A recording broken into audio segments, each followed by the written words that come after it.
वेदप्रिये वेदान्तर्गतवासिनी जनप्रिये जगत्कल्याणकारके कदम्बवनवासिनी कात्यायनी कनकाम्बरधरे कनकदुर्गे तव सुप्रभातम्।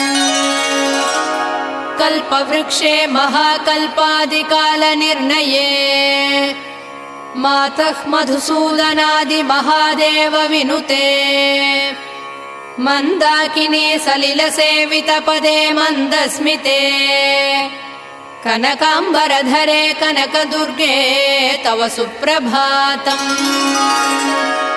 शिववामभागे शिवे शैवेतरसेवितपदे विजयदुर्गे महादुर्गे हे जगन्मातृके जगदाम्बिके जाह्नवी